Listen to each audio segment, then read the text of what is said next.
Well, as you can see, we got it up on the lift. I did get the new clutch and pressure plate installed. We did a flywheel also. Fortunately, none of that got videoed. It's way too tight under there with the way the exhaust was and all of that.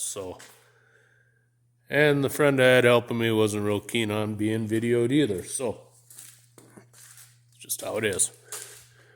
But we are going to pull the front wheels and hubs off. I have a loose wheel or wheel bearings that are in need of packing, and 4 new tires. These front ones I put on in 96, so they're well overdue, and I think the back ones are 10-ish years old.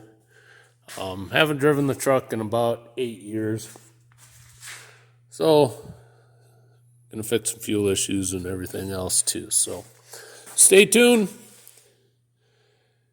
and I'll bring you along for the adventure. Thanks for watching.